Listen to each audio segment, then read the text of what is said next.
쌀 시장 격리 의무화는 실제로는 쌀 산업을 망치는 대표적인 포퓰리즘 정책입니다. 민주당은 거짓말까지 동원하면서 일방적으로 법안을 날치기 처리하고 있습니다.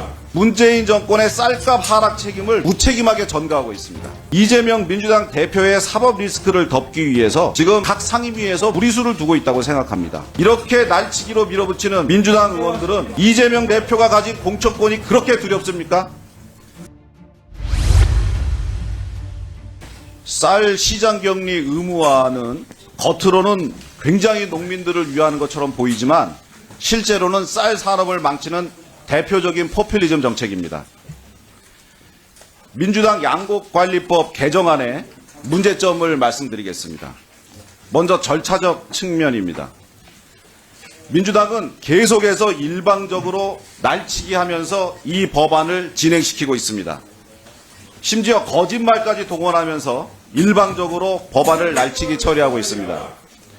야당 측의 일방적 날치기 법안 처리 경과를 말씀드리겠습니다. 9월 15일 농해수위 법안 심사 소위에서 여당 간사가 동의했다는 식으로 거짓말까지 동원해서 야당은 단독으로 법안을 의결했습니다.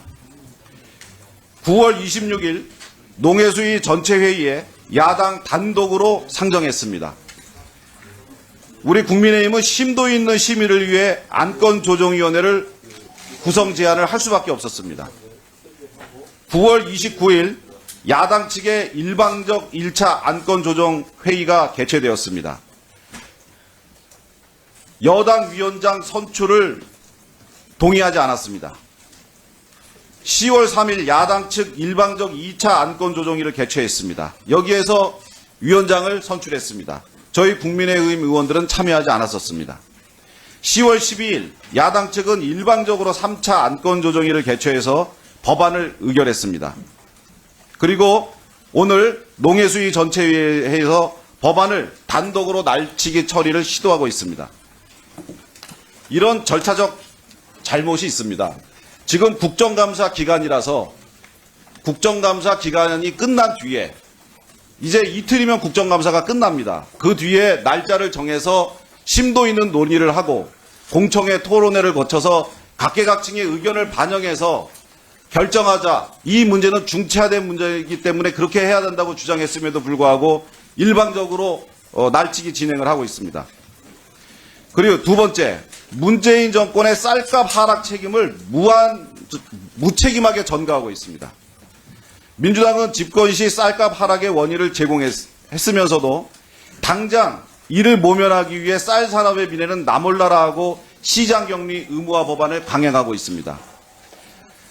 2020년에 흉작으로 약 10만 톤의 수급이 부족해질 것이다 예상됐는데 2021년 총 31만 톤의 정부 양곡 공매로 초과 공급된 물량이 2022년으로 2월 돼서 민간 재고가 급증하고 결국 쌀값 하락 원인으로 작용했습니다. 2021년 풍작으로 쌀 생산량이 증가해서 수확기 수급 과잉이 예상됨에도 문재인 정부는 2021년 12월 28일에서야 뒤늦게 시장 격리를 결정합니다. 이후 실제 시장 격리는 2022년 2월과 5월에 추진됐고 그나마 5월 시장 격리는 현 정부가 인수위에 요청해서 시행한 것입니다. 결국 지금의 쌀값 하락의 원인은 문재인 정권의 정책 실패입니다. 그것을 지금 현 정부에 무책임하게 전가하고 있는 겁니다. 내용상에도 문제가 많습니다. 시장격리 의무화는 재배 유인 증가로 쌀의 구조적 공급 과잉이 심화됩니다. 즉, 이 법은 쌀 증산법입니다. 쌀 과잉 공급 법안입니다. 시장 기능을 저해하고 증가된 쌀을 정부가 사야 되기 때문에 재정 부담이 가중되고 미래의 농업 투자가 감소됩니다. 쌀 사느라고 모든 돈을 다 쓸 수밖에 없습니다. 결국 경쟁력 저하가 악순환될 뿐입니다. 쌀은 수요 감소에 비해 공급 감소폭이 작아서 평년장만 되어도 20만 통이 과잉 공급됩니다. 이런 구조적 문제점을 안고 있습니다. 이에 대한 개선 없이는 절대 문제 해결이 곤란합니다. 최근 10년 평균 쌀 생산량 감소율이 0.7%입니다. 1인당 소비 감소율은 2.2%입니다. 소비가 줄고 있는데 공급을 늘리는 이런 법안을, 이게 포퓰리즘 법안이 아니고 뭐겠습니까? 벼는 타작물에 비해 재배는 쉬우면서 소득률은 높아서 진입이 쉬운 특성을 가진 품목입니다. 격리 의무화로 판로 걱정이 줄면 벼농가는 계속해서 쌀을 증산할 수밖에 없습니다. 지금 현재에도 논 면적이 82만 헥타르인데 벼를 재배하는 면적은 72만 헥타르입니다. 10만 헥타르를 타작물을 재배하고 있습니다. 그러나 이 법이 통과되면 이 10만 헥타르 타작물 재배하는 면적도 전부 다 논 면적으로 벼 재배로 돌았을 것입니다. 의사진행 발언만 해주십시오. 다른 분들도 아마 의사진행 발언 하실 텐데. 알겠습니다. 네, 짧게 하겠습니다. 농촌경제연구원은 시장격리 의무화 시에 2030년에 쌀 초과 생산 약 64만 톤, 시장격리 소요 예산 1조 4천억 원이 소요된다고 분석을 했습니다. 이거는 국제 모델에 수치만 넣어서 나온 거기 때문에 무슨 정치적인 의도가 없는 겁니다. 의무화하지 않을 경우에 비해서 초과 생산이 약 40만 톤이 되는 겁니다. 네, 마무리해 주십시오.